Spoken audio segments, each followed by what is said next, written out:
Solo a ti, Mãe Deus, consagro a ti, Rainha,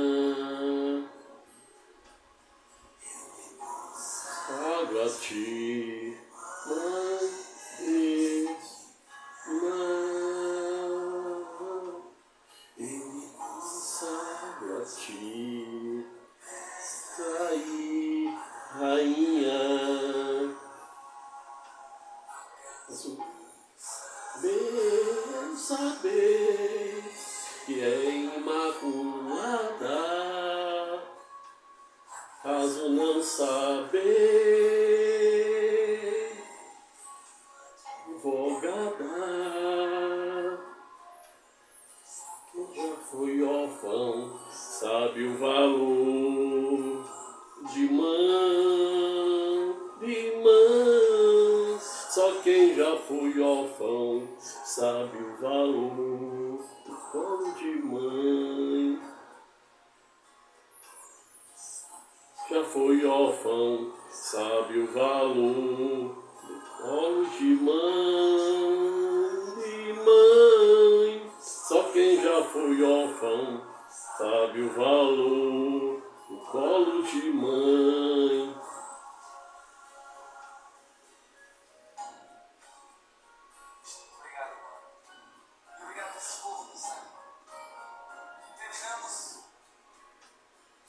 Eu te consagro a ti, Rainha,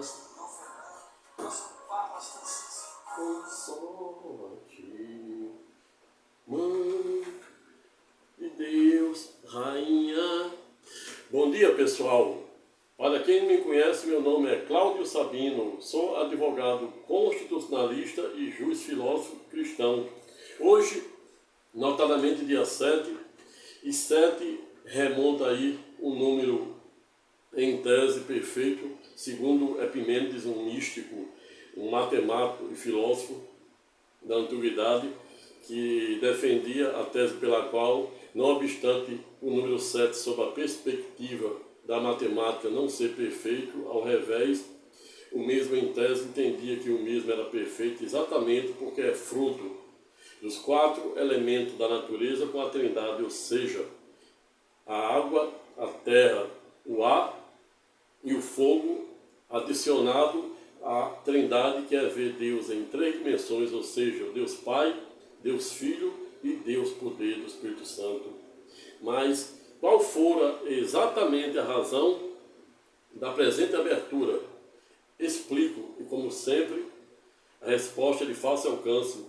A razão pela qual me motivara e me inspirara a fazer esta singela abertura com uma música transcendental da lavra do erudito padre Marcelo Rossi, conforme tela à esquerda, foi exatamente porque hoje o tema objeto de nosso singelo estudo será uma breve reflexão, por que não dizer uma homenagem ao sagrado Dia das Mães, que será no próximo domingo, ou seja, é comemorado em todo segundo domingo de maio de cada ano. E fora exatamente esta a razão pela qual escolhi como posto de entrada a música de Padre Marcelo Rossi, que retrata exatamente a Imaculada. Imaculada, para quem não sabe, é Maria, mãe terrena de Jesus, esposa do poder do Espírito Santo. É exatamente isso que Maria representa para a cronologia bíblica, notadamente para o cristianismo, com base na nova e eterna aliança.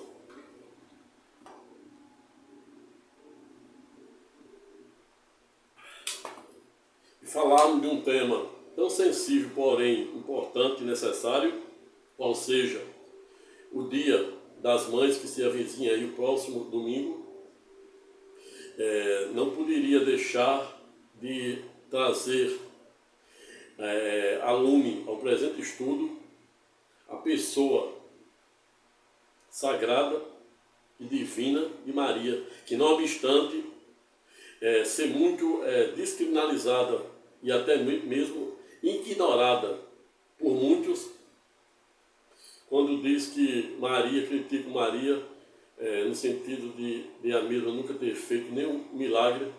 E aí eu pergunto para os céticos, seja rabinos, seja palestinos, que estão lá naquele duelo de titãs entre a guerra de Israel e o grupo terrorista Hamas, onde já dizimaram, mataram quase 30 mil pessoas do lado da Palestina e do outro lado pouco menos de 10%, uma guerra totalmente desproporcional. Mas o fato é que pelo menos a maioria dos judeus, seja ele ortodoxo, rabinos, seja conservadores, bem como os palestinos, que se dividem em xiitas, que é uma casta ou classe considerada terrorista, e a outra parte dos palestinos é considerada sunitas, que em tese não são terroristas.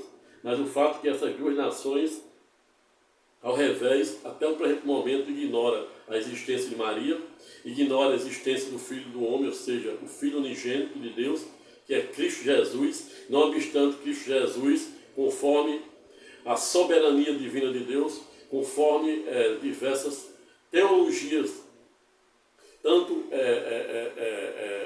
protestantes como católicas, comprovarem que Deus, Jesus e o poder do Espírito Santo é uma coisa só, ou seja, a clássica trindade, que consiste exatamente em ver Deus em 3 dimensões, e fora exatamente esta a razão pela qual,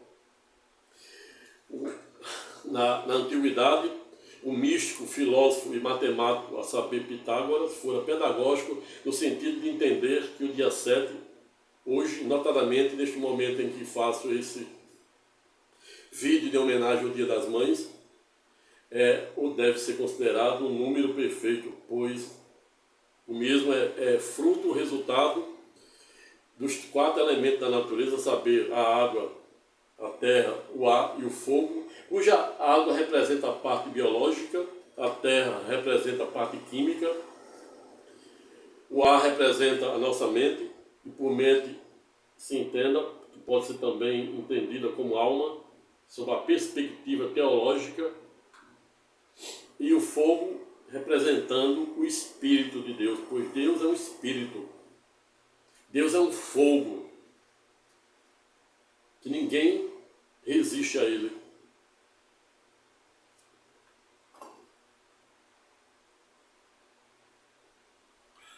Mas o fato é que, até hoje, existe todo um ceticismo pelas mais diversas correntes doutrinárias, seja protestantes, notadamente algumas denominações, judeus, rabino, ortodoxos, conservadores, reformadores, palestinos que avançam um pouquinho em relação aos judeus, a ponto de dizer que, não obstante os mesmos entenderem que Jesus não é o Filho de Deus, o Filho unigênito do Todo-Poderoso, Senhor dos Exércitos dos Anjos do terceiro céu, ao revés, o mesmo avança um pouquinho no sentido de admitir que Jesus é só mais um profeta, e o que diferencia dos demais profetas é que o mesmo nunca pecara. E aí, direto ou indiretamente, consciente ou inconscientemente, os palestinos acabam reconhecendo a divindade de Jesus, pois nenhum homem, dada essa nossa miserável natureza humana, pode dizer, jamais, repito, jamais dizer, tampouco afirmar que nunca pecamos por ação ou omissão, pensamento, gestos, até mesmo quando nos confessamos, já em ato contínuo, já iniciamos a pecar. E esta foi a razão pela qual o Todo-Poderoso, em determinado momento da cronologia bíblica, em que pese teve a ímpar necessidade de ser revelado de diversas formas. Primeiro, quando desceram no jardim do Éden, e se manifestara criando Adão, e da costela de Adão cria Eva. Para Eva, segundo a cronologia bíblica, ser obediente ao homem. E quando Deus cria Eva da costela de Adão e leva para ele, Adão diz, agora sim, dando a entender que Eva não foi a primeira mulher de Adão. Mas isso aí já foi objeto de outro vídeo aula, que deve já estar postado aí. Convido para você se inscrever no presente canal para conhecer os contornos e alcance desta passagem transcendental. Razão pela qual passo a comunicar o título objeto de nosso estudo de hoje, qual seja Dia das Mães, sobre uma perspectiva de fato, valor e norma à luz do direito de Deus e dos homens. Fecha aspas. Eis a questão, como defendia o grande dramaturgo e, por que não dizer, um dos maiores poetas britânicos de todos os tempos, qual seja William Shakespeare, para quem certa feita não ouvidarem dizer existir entre o céu e a terra, dando luz mais coisa do que a nossa vã filosofia imagina.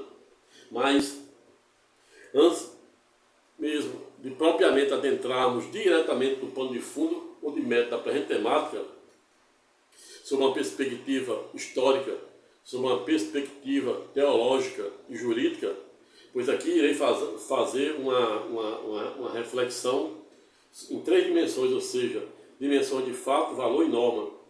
Não irei aqui me resignar ou me reservar a fazer apenas um desejo que no dia do próximo domingo as mães tenham um excelente domingo e que vá para um excelente restaurante, pois isso aí não tem nada de interessante, como defendia Jesus. Jesus disse que amar o mundo não há nada de interessante, nada de grandioso. O difícil é você amar aquele que lhe vira as costas. O difícil é você amar aquele que lhe ignora. O difícil é você amar aquele que conspira contra você. Eu quero ver você amar aquele que comete as mais odiosas e nocivas ingratidões com você. E é esta a razão pela qual Jesus, no alto de sua infinita grandeza, foi pedagógico, no sentido de dizer que amar o mundo não existe nada de interessante. Eu quero ver você amar quem te calunia, amar quem é ingrato com tudo que você fez ao longo da vida por ela. Pois isso até os pagãos fazem. Entrar na igreja até o cão entra, com devida licença e respeito, devida licença poética e devido respeito. Mas entrar no culto, ou seja, entrar na verdadeira essência da intimidade com o Todo-Poderoso, aí são os 500. Não à toa, existe passagem na cronologia bíblica que é pedagógica, no sentido de dizer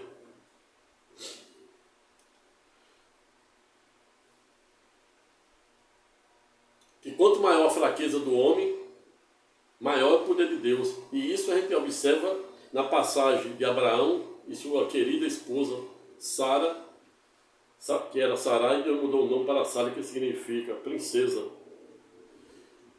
Na hora em que Deus conversara com Abraão no sentido de propor o pacto, a grande aliança, no sentido de prometer dar o seu primeiro filho, a saber, Isaque, fruto da promessa, e também no sentido de prometer a Abraão que Abraão seria pai de grandes nações, cujos filhos seriam maior do que o número de areia na terra e o número de estrelas no céu. E hoje, em que pese, Deus, como não fica devedor de nenhuma de suas escatológicas palavras e promessa, ato contínuo tornou Abraão não somente pai aos quase de 100 anos, como, por via reflexa, o patriarca das três maiores religiões monoteísta do mundo, a saber, o cristianismo, cujo número de adeptos em que pese gira em torno de 2,5 bilhões no mundo. A segunda do ranking, a saber, o islamismo, se aproximando de 1,5 bilhões, e as estatísticas e prognósticos em que pese revelam e apontam, contudo no ponto, que até aí de 2050 o islamismo tende a se igualar ao cristianismo. A terceira do ranking, não obstante mais longínqua, mais remota, a saber, o judaísmo, com cerca de 13 milhões de judeus, semitas ou hebreus, que são sinônimos entre si, cuja maioria em que pese reside exatamente no Estado soberano de Israel, onde vem sendo duelada uma verdadeira guerra santa entre Israel e o grupo terrorista Hamas, desde o último dia 7 de outubro do ano passado, onde já morreram mais de 28 mil somente do lado da Palestina e acho que um pouco mais de 1.000 ou 2.000, acho que não chegaram a isso, 1.500 feridos do lado de Israel, e segundo outra informação, eram 600 apenas mortos. Uma guerra totalmente desproporcional.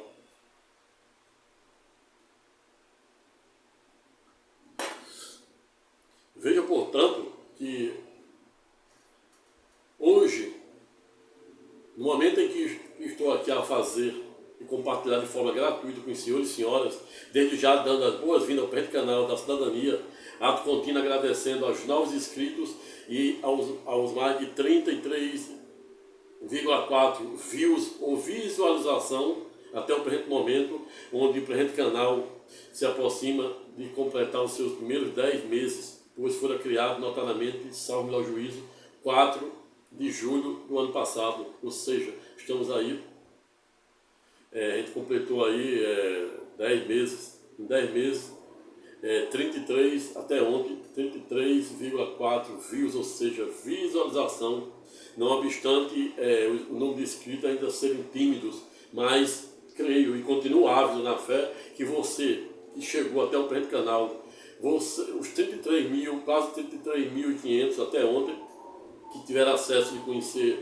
o propósito do presente canal, Deus irá te sensibilizar no sentido de se inscrever, convidar o maior número de pessoas para tornar o presente canal da cidadania num canal poderoso que possa representar a voz dos justos, a voz daqueles que clamam por justiça, a voz daqueles que dependem diariamente de uma palavra amiga, a voz que seja um canal que possa dizer não somente aquilo que você quer ouvir, sob a perspectiva da mera conveniência, mas seja aquele canal que continue a ter e a preservar pela rigidez de dizer aquilo que você precisa ouvir sob a perspectiva da ética, da moral, dos bons costumes, em especial daquilo que revela a vontade e propósito de Deus, a luz da lei de Deus e da lei dos homens.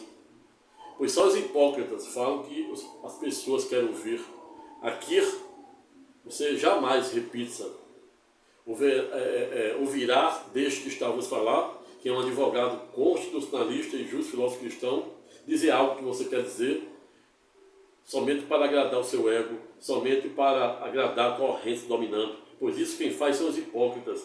Aqui a gente tem que ter honestidade intelectual, de tentar te ajudar a desenvolver o raciocínio lógico, tentar te ajudar a compreender esse nosso existencialismo sob a perspectiva da ética, da moral, dos bons costumes, à luz da lei de Deus e da lei dos homens, em especial daquilo que revela e reflete a vontade do Todo-Poderoso, Senhor dos Exércitos do terceiro céu. É isso, é simples assim. E é esta a razão pela qual eu te convido a se inscrever no Presente Canal, convidar o maior número de pessoas para fazer o mesmo. E em especial também chama a atenção, porque nas últimas semanas, notadamente do Carnaval para cá, venho observando que o Presente Canal está tendo uma excelente aceitação dos chats e mix, que realmente nada mais é do que o fracionamento, o microfracionamento de forma monográfica desses vídeos que eu faço, que em média tem 1 hora, 1h15, tem alguns até com 1h30, e para fazer com que atraia o maior número de espectadores, de seguidores, o algoritmo nos possibilita para nós, criadores de conteúdo, essa ferramenta para a gente poder fracionar em mix só dá 15 segundos.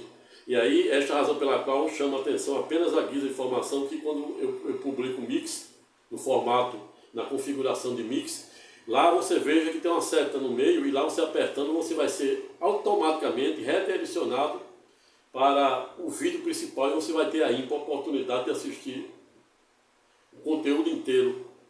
Até porque, até com o objetivo de evitar que você faça um silogismo, um falso silogismo e tire falsas conclusões. de um corte de 15 segundos, que é apenas uma parte integrante de um vídeo que tem aí mais de 1 hora. E lá existe o texto, o contexto. Você não pode jamais analisar um vídeo separando e divorciado do seu contexto. E já fiz um vídeo aula dizendo quem é mais importante, se é o texto ou seu contexto, sob a perspectiva da ética, da moral e à luz, de fato, valor e norma.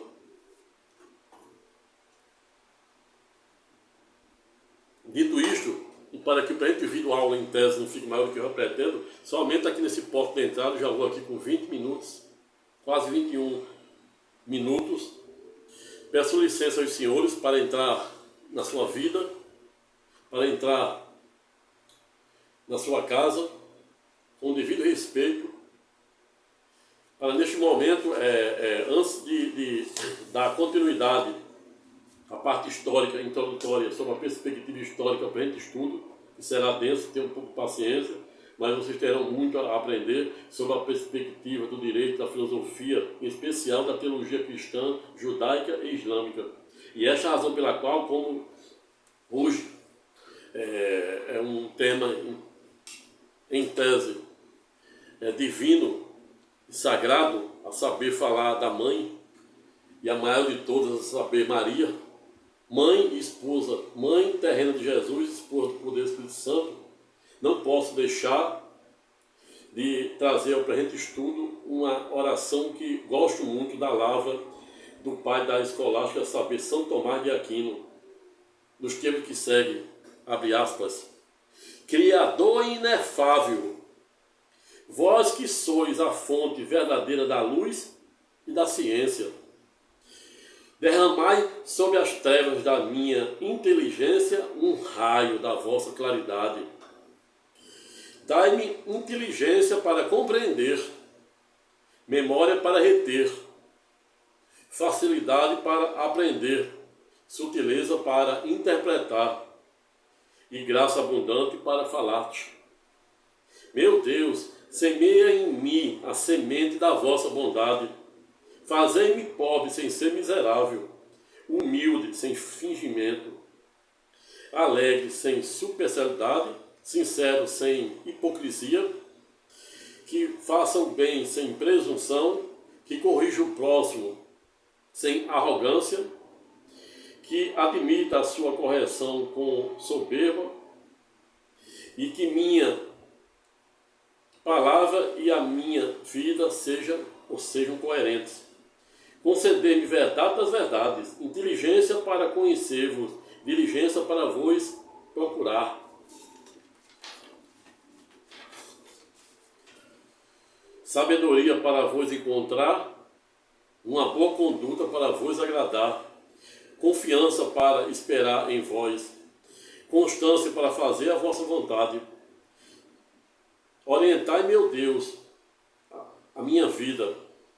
Concedei-me saber o que me pedes e ajudai-me a realizá-lo para o meu próprio bem e de todos os meus irmãos, hoje e sempre. Amém. Veja que erudita, que transcendental oração da lavra do pai da escolástica, a saber, São Tomás de Aquino, para quem o tenho na minha mais alta conta, pois no momento em que Santo Agostinho, pai da monística, disseminava apenas a palavra de Deus sob a perspectiva do clero, ou seja, da igreja, do rei, era a igreja, o Estado e o rei. E aí chega São Tomás de Aquino, por meio da sua dualística escolástica, tentando refutar o movimento monista em ruptura ao mesmo, para doravante dizer, tentar aliar fé à razão. Ato contínuo vem a imprensa do alemão John Gutenberg também disseminar a palavra de Deus por meio da imprensa. E aí quando a gente vai para João 8:32, para que o mesmo fora pedagógico, inspirado por Cristo Jesus, em dizer, buscais a verdade, e a verdade vos libertará. Frase e versículo muito utilizado pelo ex-presidente da República, a saber, Sua Excelência Jair Messias Bolsonaro. Mas como é que iremos buscar esta verdade? sem recorrermos a Romanos 12:34, para quem o erudito e transcendental Paulo de Tarso, autor das cartas paulianas, por que não dizer das 3 epístolas de Romano a Filemon, foi pedagógico no sentido de dizer que não devemos nos amoldar a um padrão deste mundo. Devemos, pois, buscarmos nos renovarmos por meio da nossa mente para descobrir a boa, agradável e perfeita vontade de Deus. É exatamente isso que Paulo de Tarso, por meio de Romanos 12:34, ipsilis, ou seja, literalmente pedagógico, em nos remetermos para a lei da atração.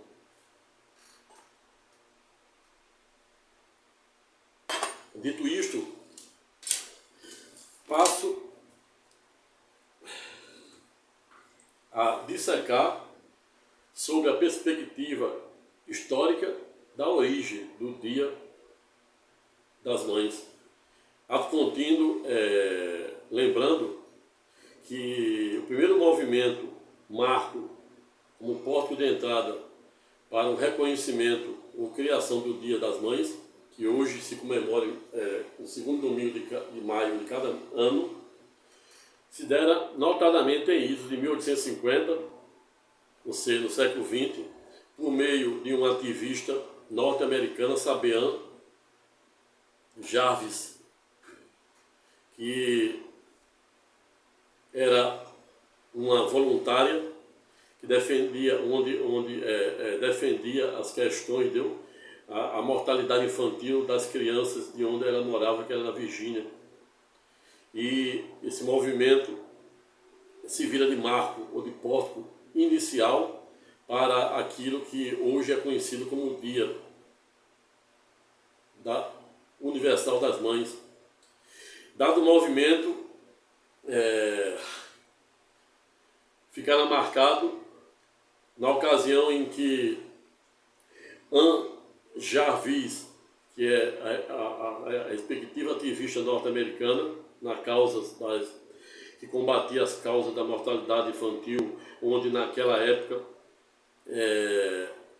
existia a cólera, existia surtos de tuberculose e até mesmo a febre tifoide, que era doenças, né, comuns da época.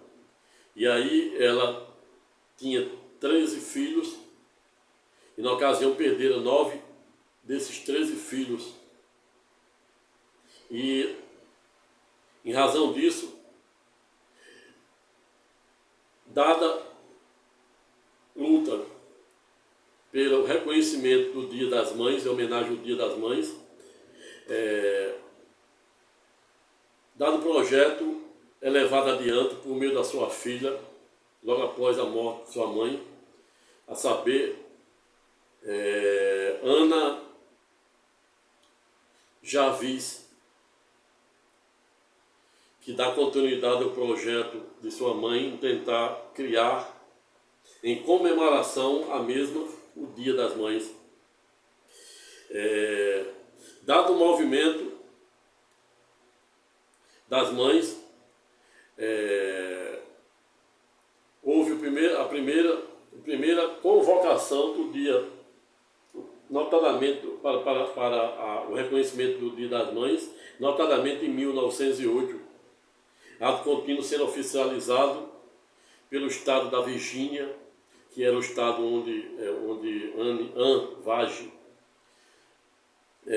morava, Jarvis morava. O estado da Virgínia reconheceram isso de 1914. 1908, em 1914, o Congresso norte-americano institui como dia oficial o segundo domingo de maio de cada ano como Dia Internacional das Mães, comemorado no próximo domingo. No Brasil, espelhado nesse movimento, a história nos revela que em início de 1918 houve um movimento, notadamente na capital gaúcha, pela Associação Cristã de Jovens, e esse movimento tomou corpo e culminara com o Brasil em idos de 1932, tornando o segundo domingo de maio como o Dia das Mães, a exemplo do modelo norte-americano, pois os Estados Unidos, o Brasil, sempre copiaram o modelo norte-americano. Por exemplo, o nosso sistema federativo é copiado de lá. A gente observa o Dia da Mulher também, o primeiro movimento foi lá numa fábrica norte-americana. Primeiro movimento estudantil, 1968, que foi objeto de um vídeo ontem que eu fiz, qual a relação que existe desses movimentos dos universitários norte-americanos, de mais 80 universidades dos Estados Unidos, se estendendo para a Europa e até chegando na Austrália. Eu fiz um vídeo ontem que será publicado nos próximos dias, dizendo qual a relação que existe entre a guerra santa duelada entre Israel e o grupo palestino, e com os movimentos e os protestos de 1968. Esta é a razão pela qual eu te convido novamente a se inscrever no canal e convidar o maior número de pessoas também para fazer o mesmo, para não perder essa estreia desta aula, mais de uma hora, uma aula de história, direito internacional, geopolítica, geografia, filosofia, constitucionalismo, etc.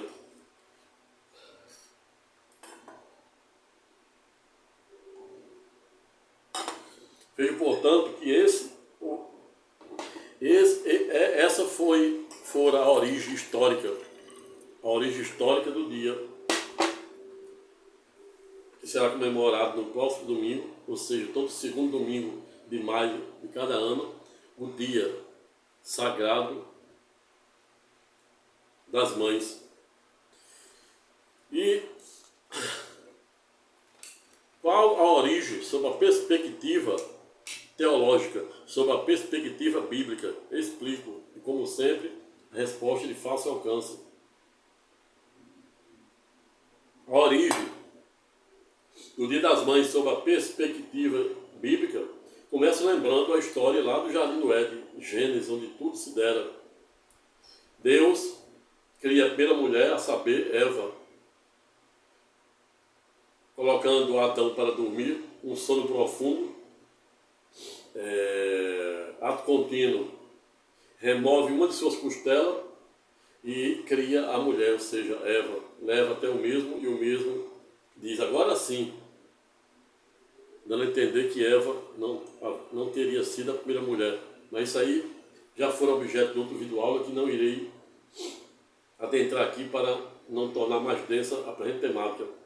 Mas aí temos aí a origem da mulher, que fora extraída da costela do homem.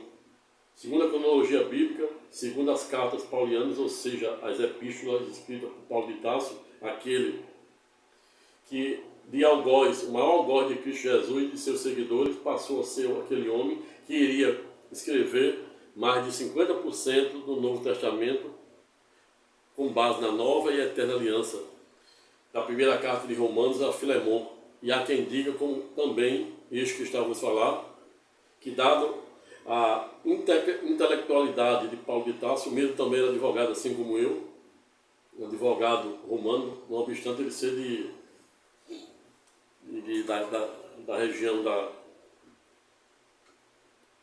vizinha da Grécia.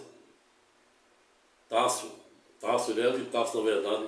Na verdade, naquela época, na cultura judaica, as pessoas não existiam em tese sobrenome. O sobrenome tinha origem com base na cidade onde a pessoa morava. Então, Paulo de Tarso é por quê? Porque ele era de Tarso. Jesus de Nazaré, porque ele era Jesus de Nazaré, não obstante Jesus ter nascido em Belém, que fica hoje na região da Cisjordânia, ali na proximidade ali da Cisjordânia com o norte de Jerusalém.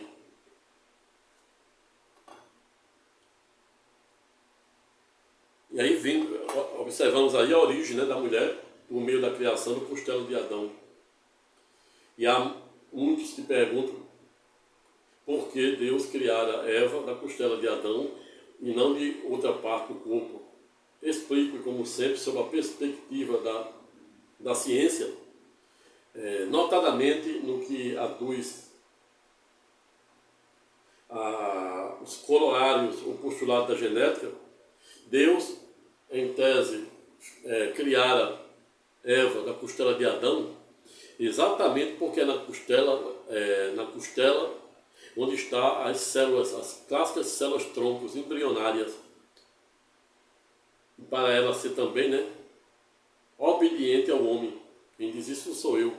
Quem diz isso é a própria palavra de Deus, notadamente referendada e reforçada inteira por Paulo de Tarso, de Romanos a Filemão, quando mesmo é pedagógico ao dizer que homens respeitem as suas mulheres, mulheres respeitem os seus homens. Quando fala mulher, muita gente diz que nome pejorativo, muitas mulheres não gostam de ser chamada de mulher, mas eu, apenas aqui de informação, eu informo que na época de Jesus, o termo para observar, do primeiro livro de Gênesis até o último escatológico, que é utilizada essa palavra mulher, não somente no Antigo Testamento, como no Novo por Jesus. Jesus, quando se dirigia à própria mãe, ele chamava mulher. Quando ele se dirigia a Maria Madalena, ele dizia mulher. Quando ele se dirigia à mulher samaritana, ele também a denotara como mulher, ou seja, porque esse pronome era o que existia de mais digno para chamar, para se dirigir a uma mulher. Então, quando você, mulher, está a me ouvir, desde já se sinta agraciada com o dia que se aproxima, o próximo domingo, abraçada e homenageada.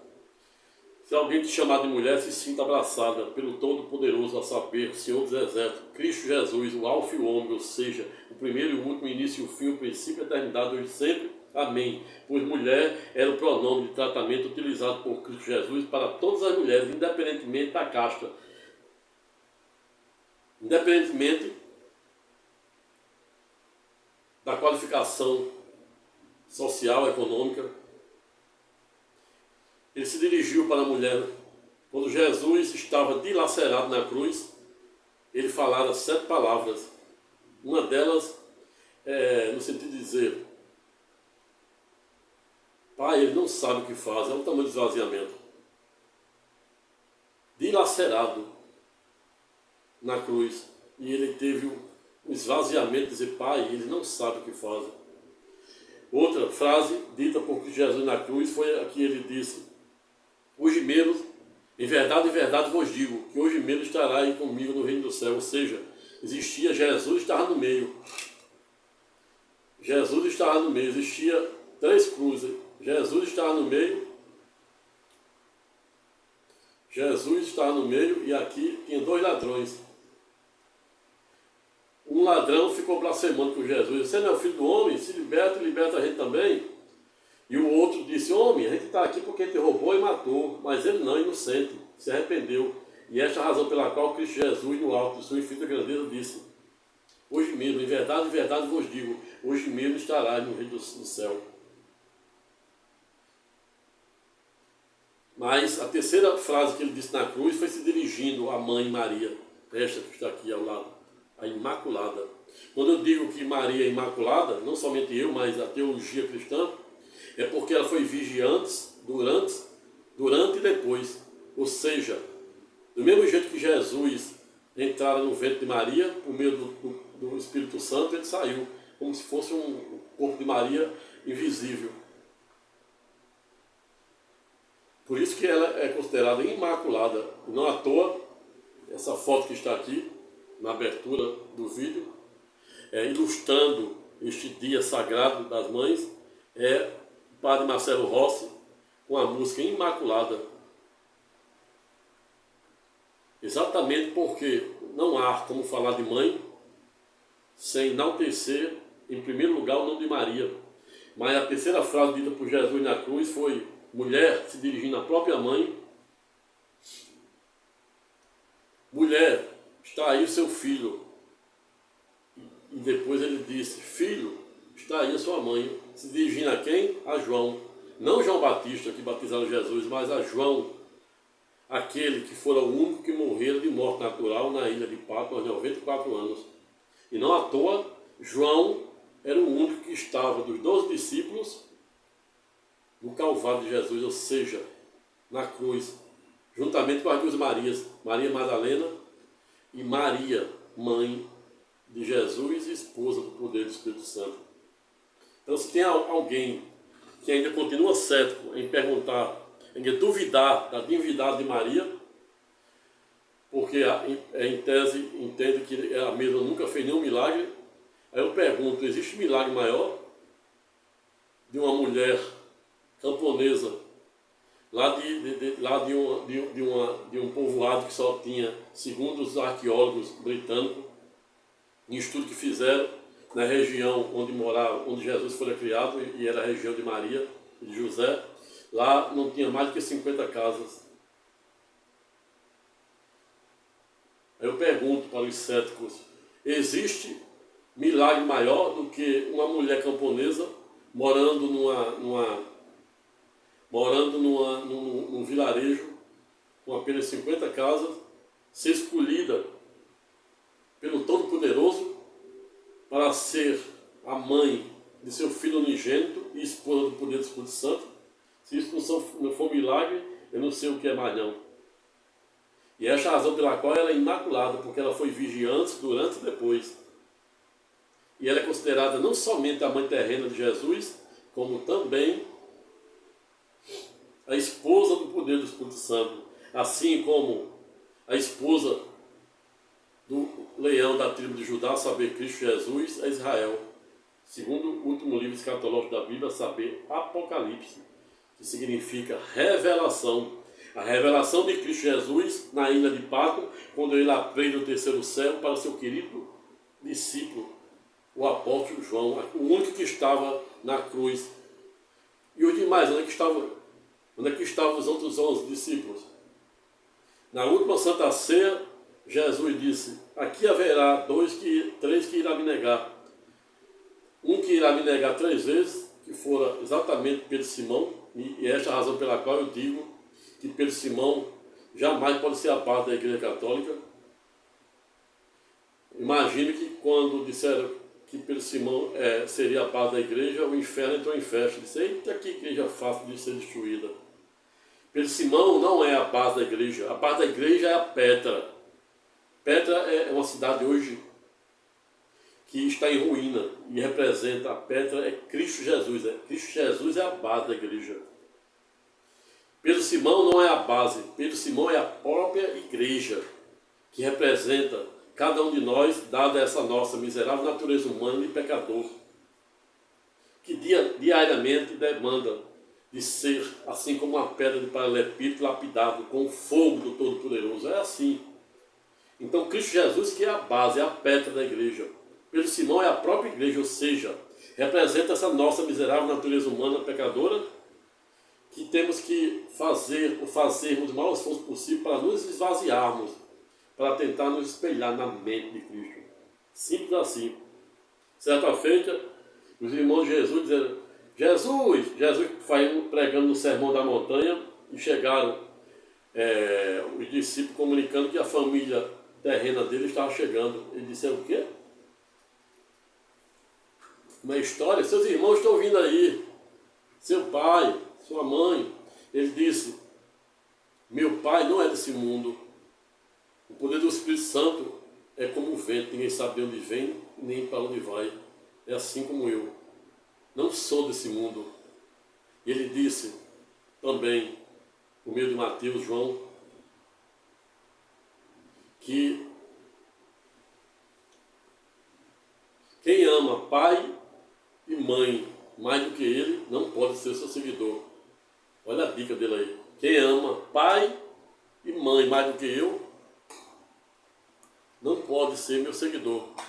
O que é que ele queria dizer com isso? Cristo Jesus, o alfa e o ômega. Está dizendo que você não deve amar pai nem mãe? Não.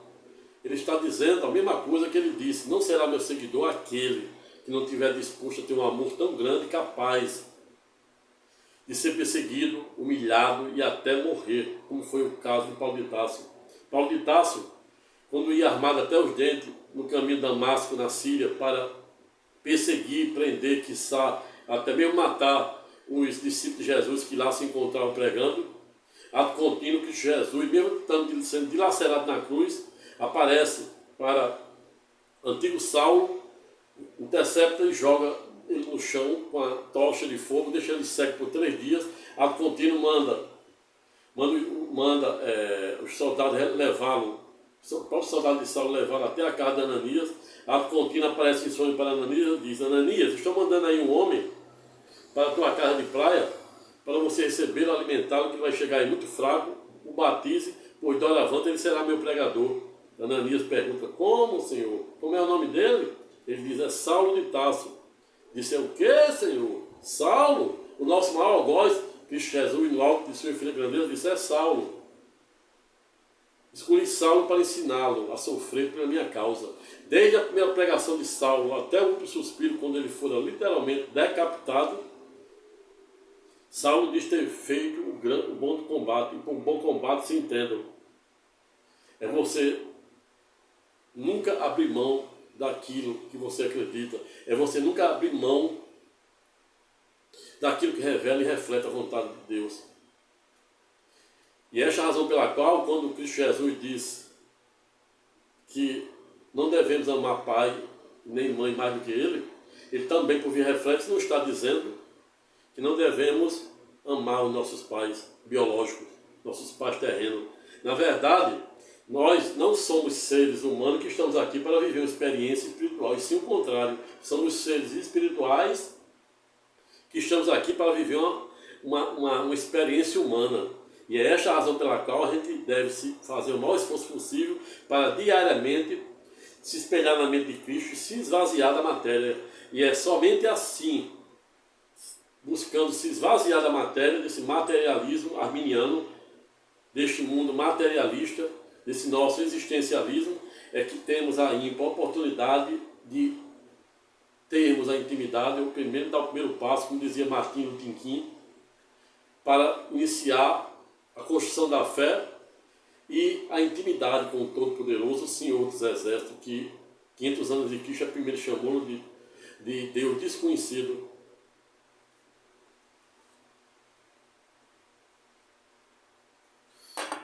Mas o fato é que na última Santa Ceia, Jesus estava com seus 12 discípulos, lavando os pés de ambos, e diz para aquele que iria traí-lo, a saber, Judas Iscariotes: vá desfazer logo o que tem de fazer.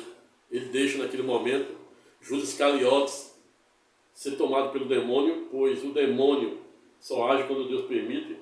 E não à toa, quando o rei Davi, salvo o juiz Salmo 108 ou 109, ele se dirigia para o Todo-Poderoso dizendo: Senhor dos céus e do inferno, pois o Senhor dos Exércitos, ele é o Criador até mesmo do demônio, Satanás. E esta é a razão pela qual Satanás só age quando ele permite. Satanás é o anjo mais poderoso de Deus, a saber, Lúcifer. A rebelião de Lúcifer, que corrompeu 1/3 dos anjos de Deus, e Deus arremessou-o do céu, e eles se encontram nas profundezas da terra acorrentado. Mas mesmo acorrentado ele entra. Lúcifer, que representa 1/3 dos anjos que ele corrompeu, se encontra acorrentado lá, entrando na mente do homem para desviar daquilo que revela e reflete a vontade do Todo-Poderoso.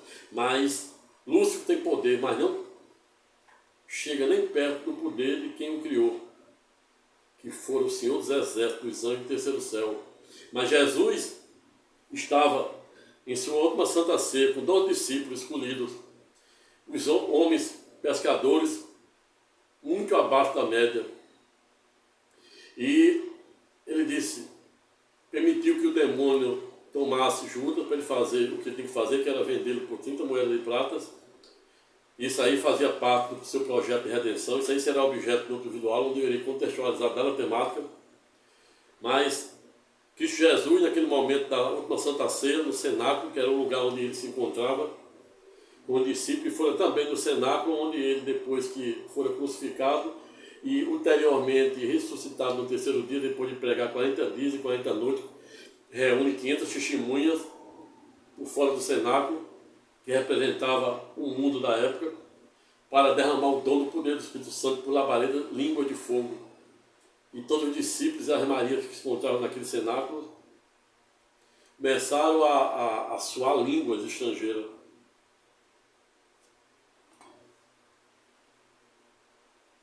Mas ele disse, aqui terá um que irá me negar por 3 vezes. Ele estava se dirigindo a Pedro Simão. Perguntaram, quando ele, no momento em que antecede a sua crucificação, o seu julgamento pelo Sinédrio, notadamente sob o comando de Caifás, que era o chefe do Sinédrio, composto por 70, 72 escribas, fariseus, saduceus, e até mesmo outra caixa que era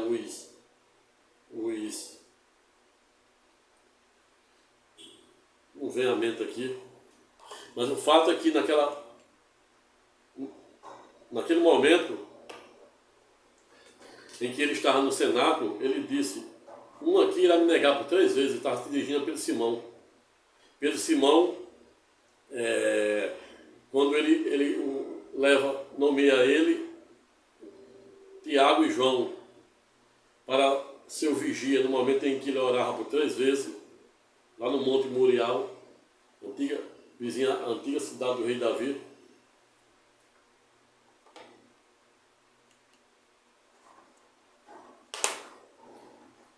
Deixa os 3 vigiando. Todas as vezes que Cristo Jesus volta, encontra os 3 dormindo.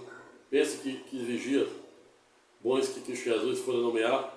Mas o fato é que, quando prenderam Pedro, perguntaram se ele conhecia Jesus, ele disse, não. Perguntaram 3 vezes, ele disse, não. Perguntou pela 3ª vez, ele disse, não. Comprovando, né, o que Cristo Jesus estava prevendo.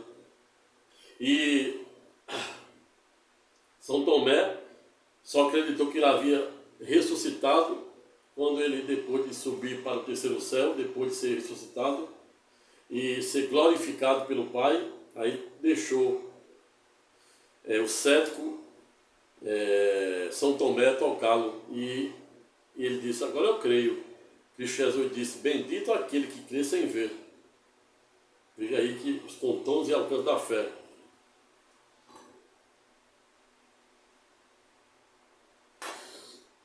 Mas o que quer dizer? O que significa? No momento da cruz, Jesus ter nomeado 12 discípulos, só tem um lá, que era João.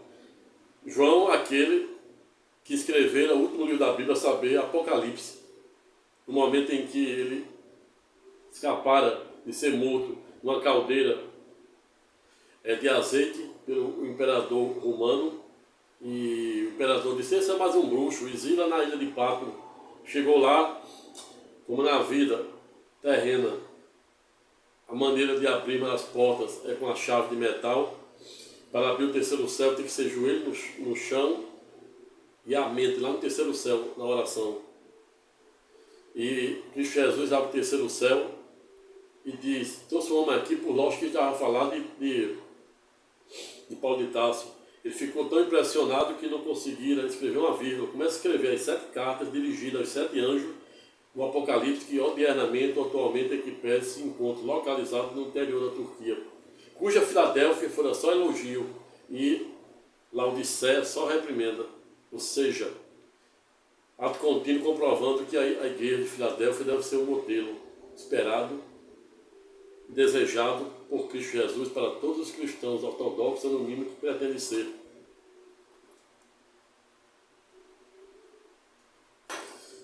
Mas, aquele momento em que Cristo Jesus estava na cruz, ele fala 7 palavras, diz, mãe, está aí teu filho, filho, está aí a tua mãe. Ou seja, ele estava dizendo que estava partindo para o 3º céu, que iria voltar logo, não obstante já temos aí quase 2000 anos, e que a mãe passava a representar ele aqui na terra para os seus filhos.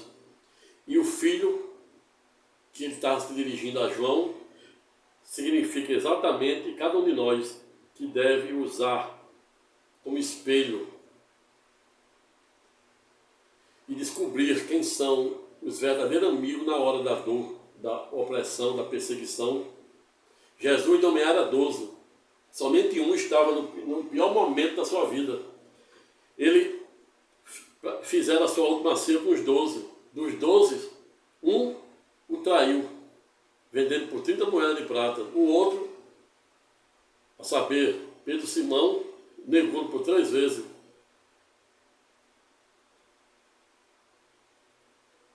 São Tomé só acreditou que ele havia sido ressuscitado depois que ele deixou tocá-lo.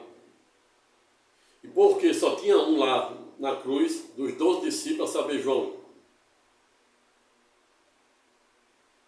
E não à toa, em que pese João foram o único dos 12 que morreram de morte natural aos 94 anos na ilha de Patmos. Será que foi à toa?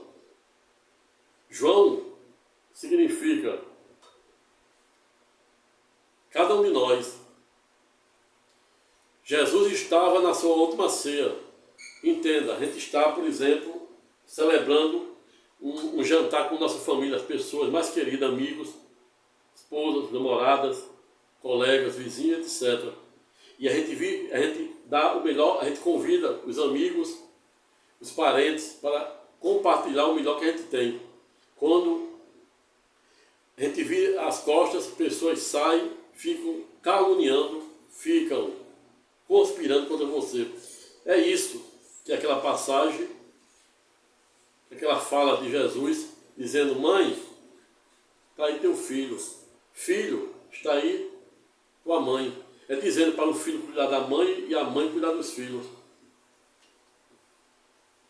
E representa aquele cenáculo, aquela última santa ceia em que ele fizera a sua última refeição, lavando, se esvaziando, lavando os pés dos 12 discípulos, não obstante saber que iria ser negado 3 vezes por Pedro Simão, negado pelo cético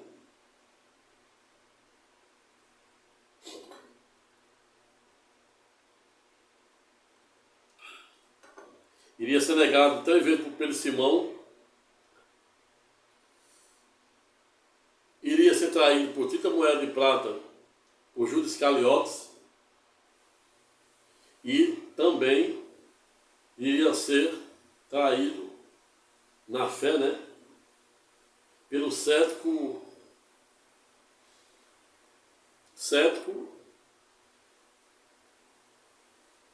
São Tomé, que só acreditaram que ele havia ressuscitado quando Cristo Jesus fora alçado aos céus, teve seu corpo glorificado e deixou que ele tocasse. Ele disse: agora você crê, crê porque está vendo, mas bendito é aquele que crê sem ver.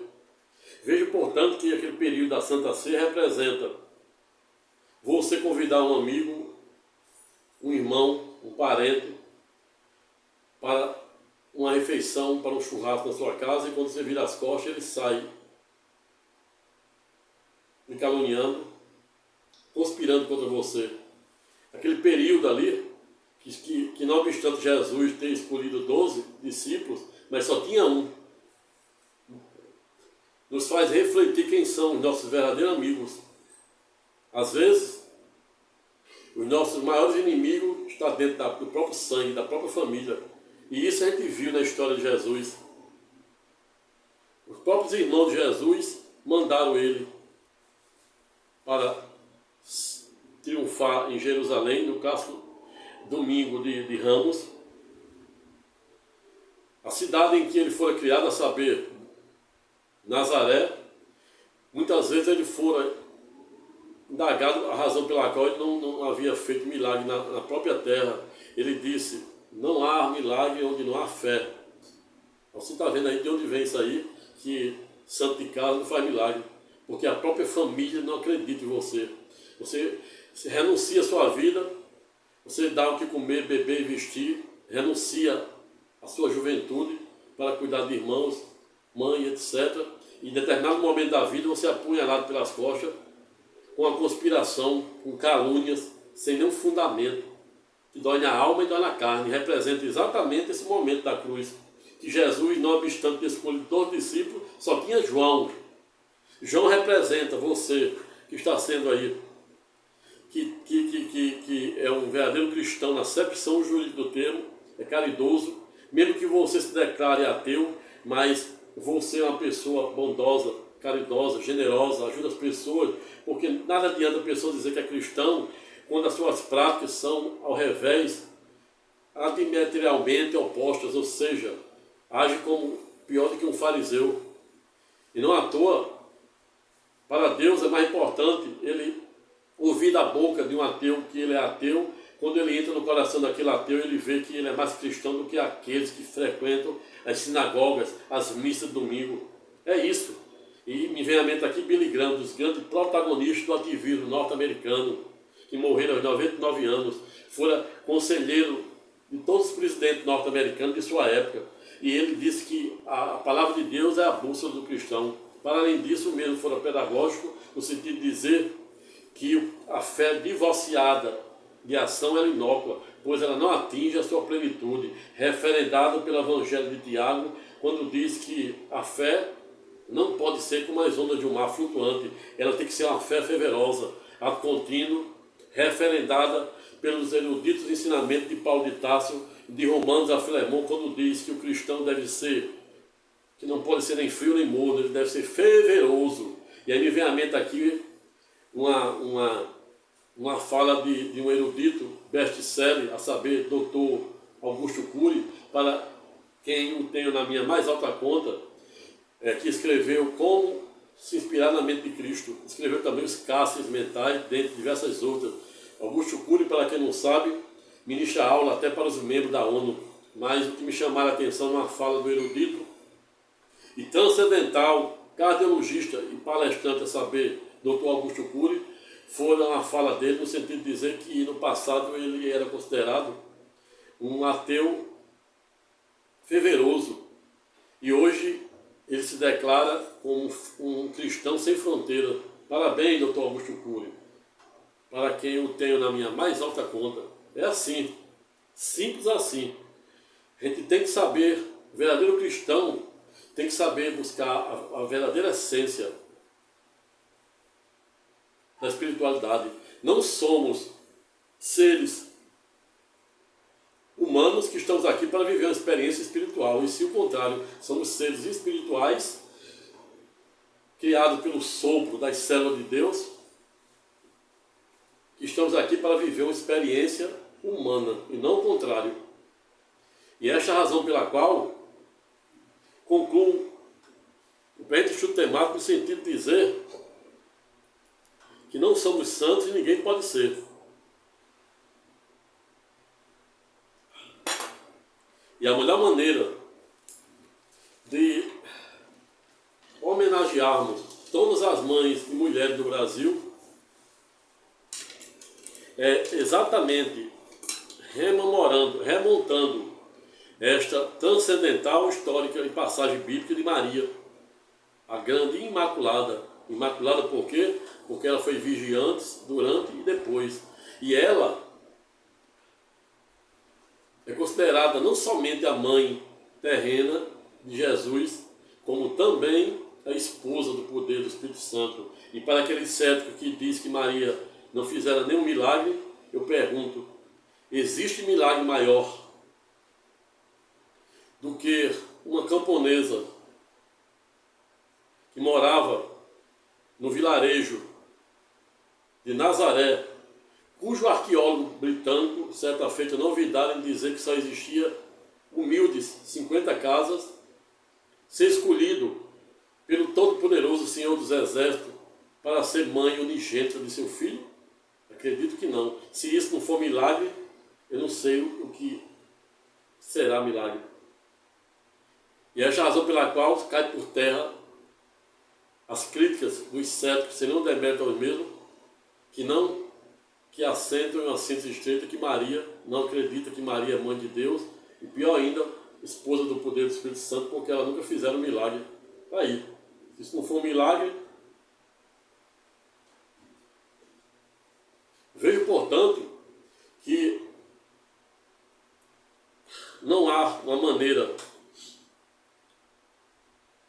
melhor de comemorar o Dia das Mães, enaltecendo e trazendo a paz do presente estudo a mãe de todas, a mãe de Deus e esposa do poder do Espírito Santo, que deve ser, segundo a terceira frase dita por Jesus na cruz, aquela que irá cuidar de todos nós, filhos, e João representando cada um de nós, dada essa nossa miserável natureza humana, que devemos nos esvaziar e fazermos o maior esforço possível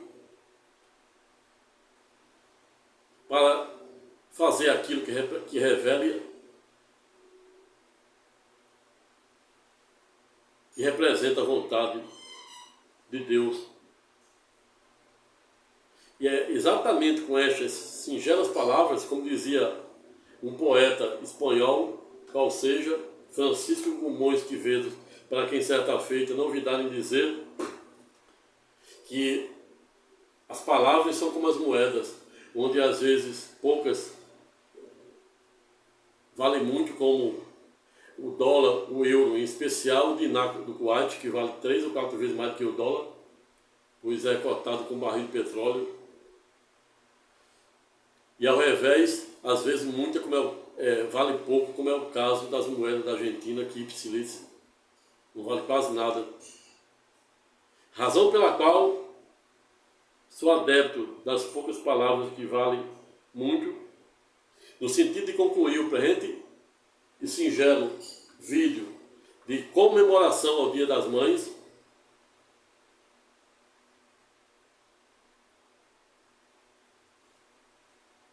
ato contínuo, dizendo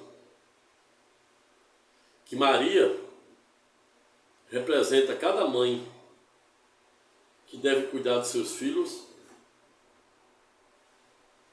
assim como João, no pé da cruz, representa cada um de nós que diariamente deve fazer o maior esforço possível para buscar a fazer aquilo que revela a vontade e o propósito de Deus. Agindo assim, estaremos agraciando, enaltecendo e adorando aquilo que revela a vontade e o propósito de Deus, que é reconhecer a autoridade daquela que for escolhida para ser a mãe do Alfa e do Ômega, qual seja Cristo Jesus. E esta é a razão pela qual Maria deve representar todas as mães que cuidam de seus filhos, assim como os filhos devem cuidar de suas mães. Para além disso, lembro, contudo no ponto, que a nossa Constituição Federal de 1988, notadamente em seu artigo 226, é pedagógico quando diz que fala da família, da educação, e que a família é a base da sociedade, o primeiro deve ser a base da sociedade. E aí eu sempre fui muito cético, vi esse dispositivo com muitas reservas desde o primeiro dia em que pisei na Universidade de Direito. Exatamente porque quando a Constituição dá um comando, uma programação para a família ser a base da sociedade, ela está dando um comando, ela não está afirmando. O ideal é que toda família seja a base, mas infelizmente nem toda família, lamentavelmente, repito, lamentavelmente, não pode ser considerada como a base da sociedade. Pois uma família que não tem a mínima estrutura cultural, espiritual, social, para dar exemplo aos seus filhos, não pode, em tese, ser, sem nenhum demérito daqueles que pensam em sentido contrário. E essa é a razão pela qual eu sempre defendi que quem deve ser a base da sociedade não é a família de forma generalizada. Não estou dizendo aqui que a família não deve ser a base, é a base. As famílias que conseguem se encaixar dentro desse comando, que serve de exemplo para seus filhos, para os netos, para as pessoas, devem ser enaltecidas, referendadas. Mas infelizmente o que a gente vê no mundo não é isso. A gente vê famílias dando péssimo exemplo para os filhos, se prostituindo na frente de filhos, praticando os mais odiosos crimes, E esta é a razão pela qual eu digo que a base deve vir de baixo. Existe amor de Deus e amor de mãe. O amor de Deus é diferente do amor de mãe. O amor de mãe, diversamente do amor de Deus, ele é parcial. A mãe, quando tem um filho normal, passa 9 meses, e segundo a teologia cristã, judaica e islâmica, passa 40 semanas para Deus formar o ser humano no ventre dela. Mais 40 anos para os órgãos desse ser vivo, saber o homem.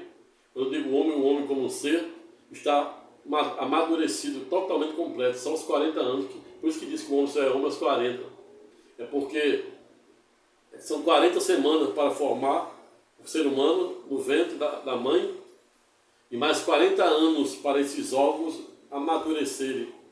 E esta é a razão pela qual muitos defendem que a pessoa só pode dizer que é homem como ser, né? A partir dos 40. Mas o amor de mãe, diversamente do amor de Deus, é parcial. A mãe, na maior parte das vezes, diz o que os filhos querem ouvir. Ainda que o que os filhos querem ouvir não revela a vontade e o propósito de Deus, sobretudo a ética, a moral, os bons costumes e a lei dos homens. A mãe, se o filho for normal, 9 meses no ventre, alguns meses no colo e o resto da vida nas costas, mostrando a parcialidade que existe o amor de mãe, sem nenhum demérito da mesma, pois isso foi Deus que outorgara na própria essência de nossa miserável natureza humana. Ao revés, quando estamos a falar do amor de Deus, é algo transcendental e não poderia ser diferente, a ponto de Jesus dizer, no alto de sua infinita grandeza, que aquele que ama pai e mãe mais do que ele não poderia ser seu seguidor. É lógico que ele não está dizendo que a gente não deve amar pai nem mãe, mas não pode esse amor ser igual ao amor que a gente deve desenvolver em relação a ele. Existe um amor, é a mesma coisa de você nutrir um amor por uma ideia, e me remonta a Nietzsche: nada aprisiona mais do que as ideias e acrescenta os hábitos, vícios e a ignorância, cuja ignorância é arqueia sobre a perspectiva teológica, sobre a perspectiva filosófica que causa a mãe responsável por tudo de ruim que acontece no mundo, inclusive crimes e pecados.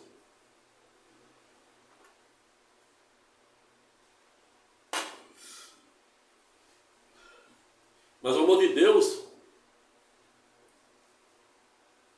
é um amor que transcende, é algo inexplicável, é um amor que simplesmente existe,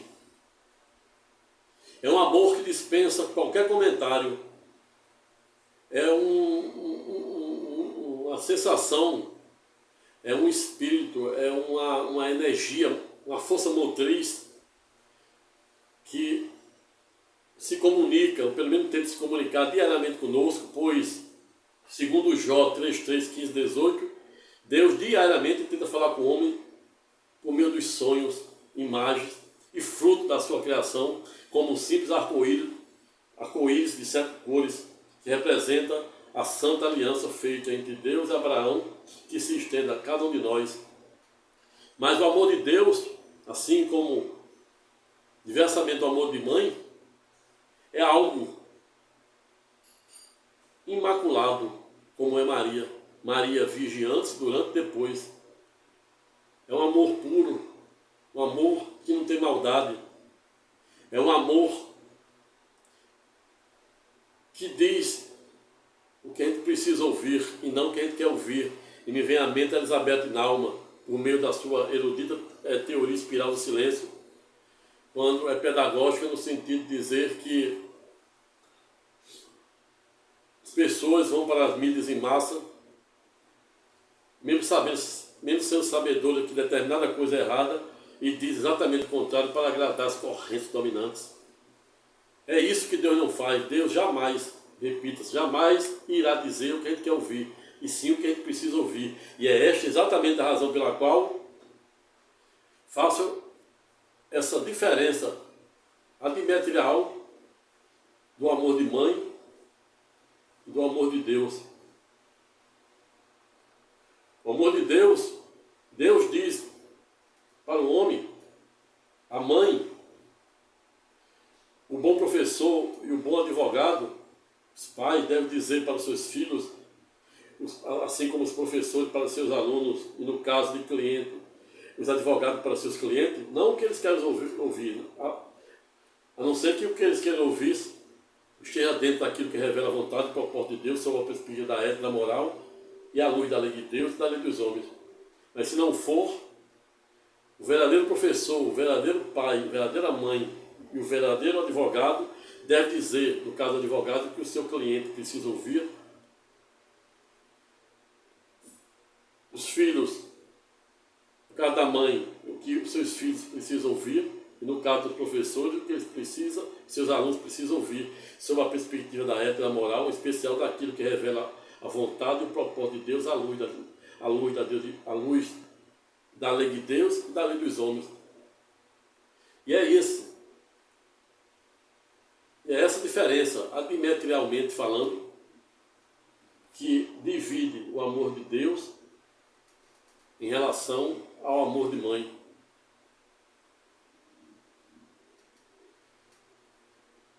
Enfim, concluindo o breve estudo temático, desejando no próximo domingo um excelente dia para todas as mães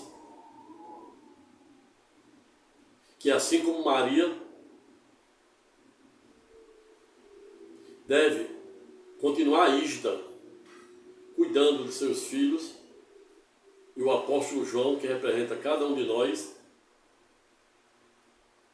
por via reflexa também, rígido na busca do devido esvaziamento, a fim de fazermos aquilo que revela a vontade e o propósito de Deus, pois, como dizia o grande e dramaturgo poeta português, não sou nada, não serei nada e nem quero ser nada, sou apenas um sonhador que, assim como você, diariamente, deve fazer o maior esforço possível para se esvaziar à luz da mente de Cristo, para fazer aquilo que era a sua vontade e seu propósito, hoje e sempre, amém. Feliz Dia das Mães, hoje e sempre, amém. Até a próxima e fique com Deus.